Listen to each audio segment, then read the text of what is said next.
Southeast Georgia and the Lowcountry. This is WJCL 22 Morning News. See us now. Right now on WJCL 22 Morning News at 6, we now know a 13-year-old was behind the wheel of a pickup truck that caused this deadly crash. What we've learned about the other 8 victims. President Joe Biden set to speak with Chinese President Xi Jinping today. I'm Christopher Salas in Washington with the warning in advance of those talks. All your favorite Disney characters are hitting the ice right here in our area starting tonight. We're with the crews right now giving you an inside look as they set up Disney on Ice Dream Big.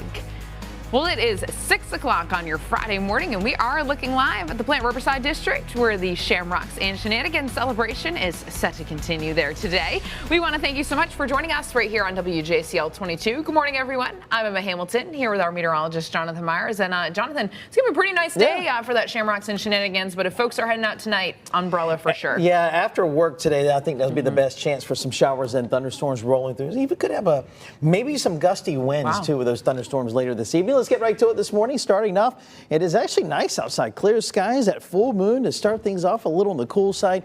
Low to mid 50s as we start the day. And then by lunchtime today, we'll see temperature in here 74 degrees. And for tomorrow, actually for today, upper 70s. Even tomorrow will be in the upper 70s. And notice that chance of rain today, not until probably after 3 o'clock for inland areas and then closer to the coast as we go into the evening. Now, there's some severe storms southern parts of Mississippi this morning where there's a tornado. Watch out. We'll see this line continue to move our way.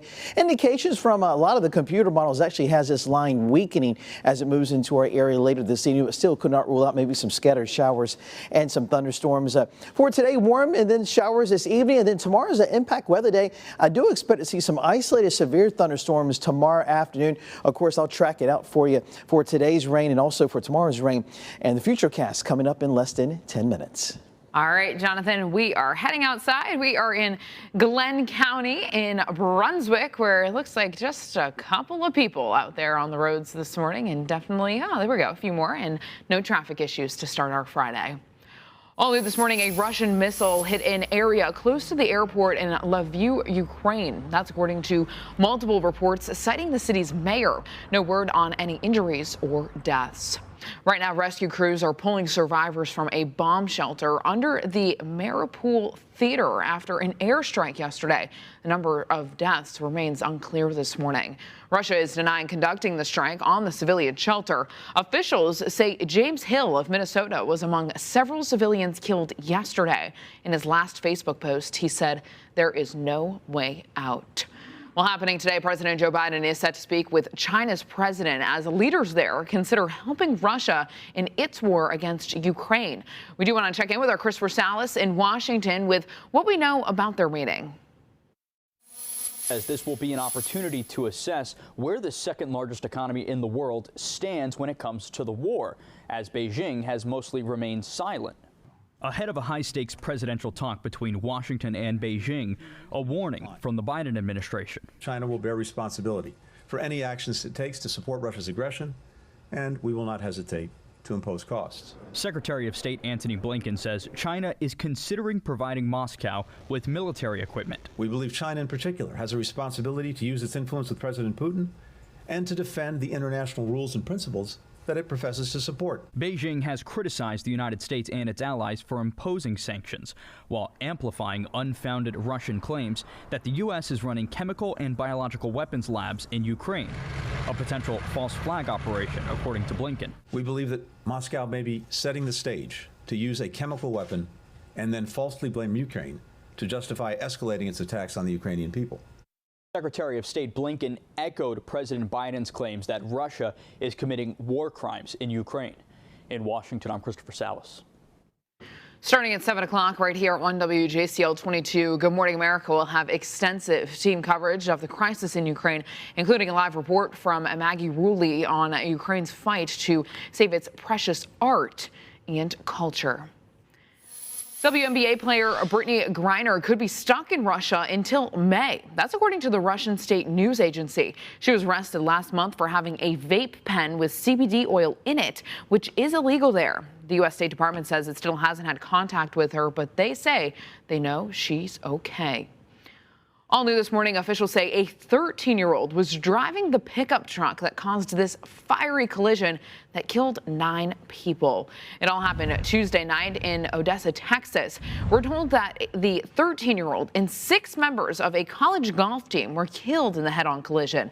Investigators say the driver was too young to even take driving lessons in Texas and that his truck had mechanical issues. It appears at this point in the investigation that the left front tire, which was a spare tire, had failed, which resulted in the vehicle pulling hard to the left and crossing into the opposing lane. 2 of the golfers who survived the crash are still hospitalized this morning, listed in critical condition. Women stand up! Women stand up! Protesters in Atlanta are fighting back after the first transgender athlete won an NCAA Division I title. This is footage from yesterday's protest. Swimmer Aaliyah Thomas competes for the University of Pennsylvania. She finished first in the women's 500-yard freestyle event last night. She used to swim for the men's team at Penn State. Last month, an anonymous letter was written on behalf of 16 of her 40 Penn State teammates, criticizing what they saw as an unfair advantage. Her victory yesterday is the most recent development in the debate over trans women's participation in sports. Identities don't play sports, bodies play sports, and unfortunately, no matter how you identify, your body will always remain the biological sex that you were born. Thomas is also favored to win the 200-yard freestyle today and is set to compete in the 100-yard freestyle tomorrow. All new this morning, the Atlanta Falcons are buying time to possibly replace quarterback Matt Ryan. According to ESPN reports, the Falcons pushed back Matt Ryan's $7.5 million bonus from today to next week. The Falcons and New Orleans Saints are reportedly the final teams in talks to grab Houston Texans QB Deshaun Watson. The Falcons' latest move gives them 4 extra days to hear from Watson and trade Ryan if necessary. Also new this morning, Green Bay trade shock. Star wide receiver Davante Adams is leaving the Packers and QB Aaron Rodgers to play for the Las Vegas Raiders. He signed a 5-year, $141.25 million deal, making him the highest paid wide receiver in the NFL. Well, happening tonight, Disney on Ice is coming to the Enmarket Arena. Our Melissa Hall is live inside with a behind-the-scenes look. Melissa, what can you tell us?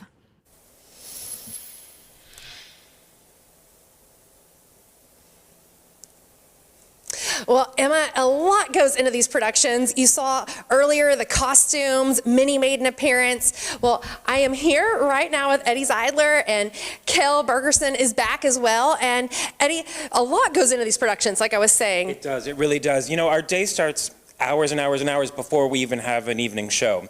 So what we like to do is, well, we make sure we wake up, get warmed up, and what we usually start with is a good solid cardio. I personally do make sure I get 45 minutes of cardio. So what we do is we kind of just run in place, keep our knees high, you know, and you know, we warm up and we practice our jumps off ice and on ice too. So like when we do off ice jumps, this is what we do. It just kind of puts us in the right frame of mind for the show. Mm-hmm. You know, it's mental preparation also, and mm-hmm. you know, we might do a little rotation, you know, wow. just to and maybe add an arm.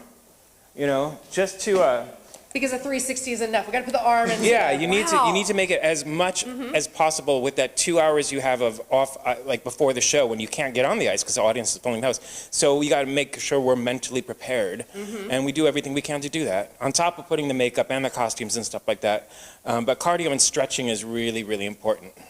Yeah, and those costumes, that's almost an exercise in itself. I picked one up earlier, and they're heavy. They're heavy. They're really heavy costumes, but if you're prepared, you don't feel it at all, especially with the adrenaline that we have.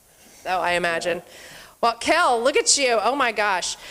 Now, once you get on ice and you're out there, that's when the fun really begins, and you start the storytelling to go along with all the exercising. It really does, especially when the kids start to sing along to the music. I mean, when they sing "Let It Go," it's amazing, and you almost can't hear the audio in the house because the kids are singing so loud. It's fantastic. I love it. I love it. So much to see. We got props coming up after this. We've had a special guest appearance this morning. If you missed it, maybe she'll be back. But a lot going on and still some tickets available. So it doesn't matter your age, if you're 4 years old, 2 years old, or just young at heart, 94 years old. Or taking someone on a date. Yes, this is a perfect date. It's a great date thing, right? I think Absolutely, yeah. Emma, so if you don't have plans this weekend, you and that fiance, I think there's a couple of tickets available. Well, I'll make sure that I tell him that you said that, Melissa, but I also know a little girl that you have at home that might be interested in that too. So a lot of people heading to Disney on Ice this weekend, I'm sure. Melissa, we'll check in with you again in the next half hour. Thank you so much. A time check for you this morning.